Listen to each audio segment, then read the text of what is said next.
Alhamdulillah pada minggu lalu kami dapat test drive Pro2 Alza 2022 ni, varian AV. Saya dapat test di KL, abang saya di Seremban.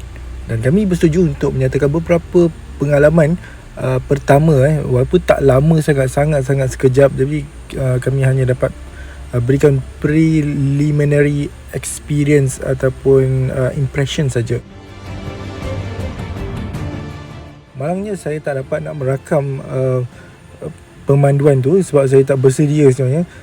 Tapi abang saya dapatlah sedikit rakaman melalui mobile phone dia. Sebab sebenarnya pada minggu lepas saya cuba juga cari cawangan Pro2 yang buka pada weekend kan, yang bagi peluang untuk test drive, tapi kebanyakan belum mula lagi. Dan ada yang dah mula tapi mereka hanya buka pada mereka yang dah booking saja. Jadi kita fahamlah. Jadi dalam video kali ini kami akan kongsikan pengalaman pandu uji ringkas kami untuk Pro2 Alza 2022 varian AV. InsyaAllah kalau jadi abang saya booking Pro2 Alza AV ni, jadi kita boleh buat review yang lebih detail tentang Pro2 Alza 2022 ni.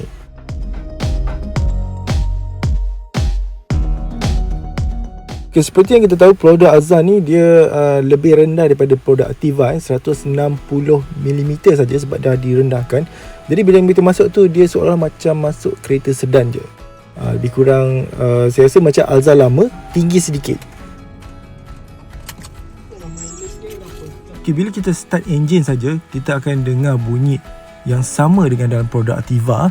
Kemudian kita tengok pada steering hampir sama kecuali di bahagian tengah, di bahagian horn itu bersegi. Kalau Ativa dia bulat kan, tapi meter cluster display tu sama, dan button-button dekat steering pun sama. Cuma beza dia yang sangat ketara dekat head unit dia, ada Android Auto, dan dia saya rasa lebih besar sedikit daripada Ativa.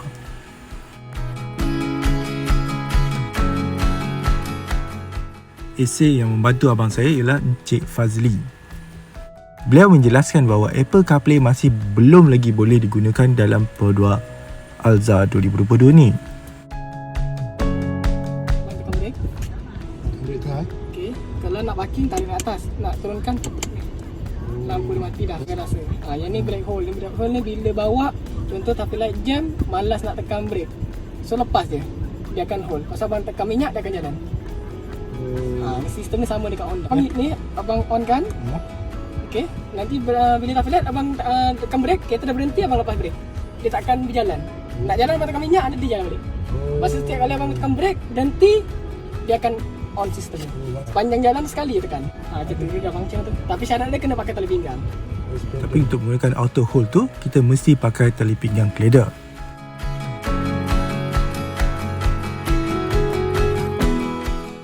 Kemudian buat pertama kalinya kami lihat panoramic view di dalam sebuah kereta Pro2.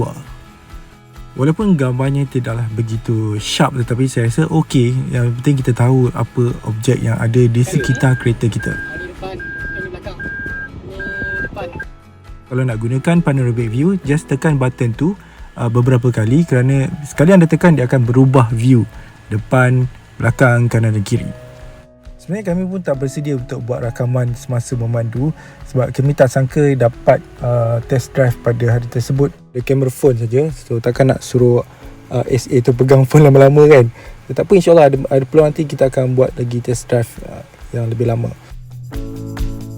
Sebagai pengguna Pro2 Ativa, saya rasa dari segi sistem dekat dashboard, kat pemanduan tu, saya rasa sangat familiar dan mudah untuk dikendalikan sebab dah biasa. Hampir sama, 90% sama. Cuma ada perbezaan yang baru dari segi panoramic view, lepas tu ada drive button, dan dia head unit tu berbeza, dan electronic parking brake, dan juga auto hold kan. Tapi pengalaman pemanduan ataupun feel dia berbeza dengan Ativa sebab Ativa ni tinggi, SUV, so bila cornering dia kan tinggi kan, dia macam ada body roll sikit. Untuk Alza ni hampir tak ada ya. Saya tak dapat nak test terlalu laju dan jalan yang berliku, tapi dalam test drive tu saya rasa ada perbezaan. Walaupun sikit saya dapat rasa yang ia lebih stable. Dia rasa macam bawa sedan. Saya rasa hampir macam sedan. Dia rendah sedikit dan lebih confidence lah. Cuma bila ada satu part tu dia kena naik bukit kan, dia ada bunyi sikit lah, macam lebih kurang macam Ativa bunyi enjin dia, bunyi macam kecil, ada mengaum sedikit, tapi dia mampu naik, memang boleh naik. Okay, ada pendapat yang mengatakan bila dia test drive dia rasa kereta Alza ni macam kecil.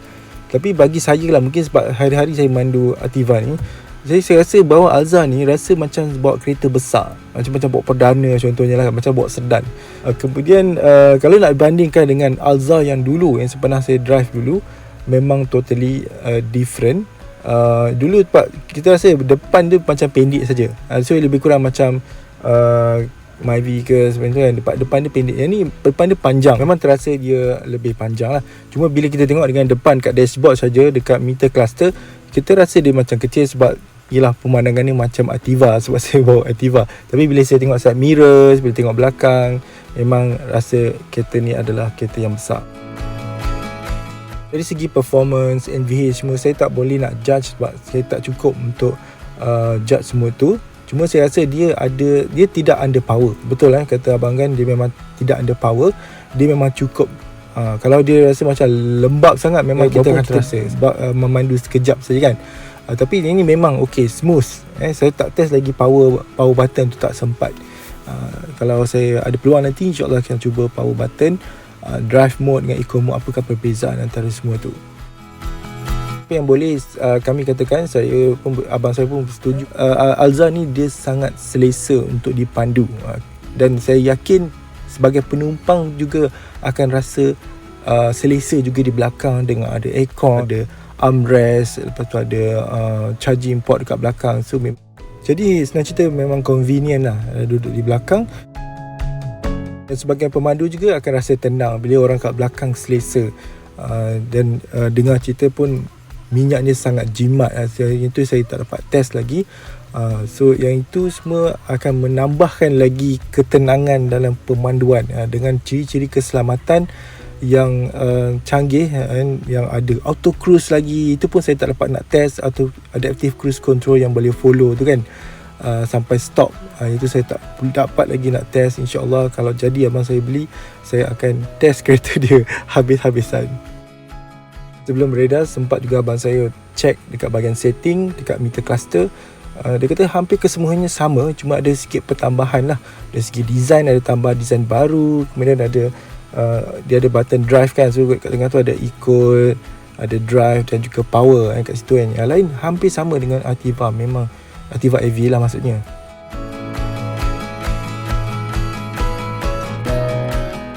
Itu saja yang kami sempat kongsikan mengenai pemanduan ringkas Pro 2 Alza 2022 varian AV. Ialah kongsi pengalaman antara saya dan abang saya. Tak banyak, tapi memang dapat rasa lah. Akhirnya dapat juga rasa. InsyaAllah kalau ada peluang, kita akan buat review yang lebih lengkap. Terima kasih kepada Encik Fazil yang telah membantu abang saya untuk test drive. Terima kasih juga kepada Cik Amy yang telah membantu saya untuk test drive di Lembah Kelab. Kesempatan ini saya juga nak mengucapkan tahniah kepada mereka yang dah dapat produk Alza. Saya tengok dalam Facebook ramai yang dah dapat, ramai yang dah test drive, ramai yang kongsikan pengalaman mereka. So thank you very much. Saya rasa ini adalah satu pembelian yang sangat berbaloi dengan apa yang anda bayar, dengan ciri-ciri yang anda dapat. Semua tu biasanya terdapat dalam kereta-kereta yang lebih mahal, atas RM100,000. So tahniah, selamat belajar saya ucapkan. Belajar sambil buat. Learn by doing orang kata kan. So sebab banyak benda yang kita kena explore lah. Banyak juga persamaan antara Ativa dan juga Alza ni. Mana boleh lihat juga tutorial saya, tapi saya tak jamin sebab saya tak ada, saya belum lagi test untuk Pro 2 Alza. Walaupun tengok dalam manual hampir sama. Okey, hati-hati memandu. Assalamualaikum dan salam sejahtera.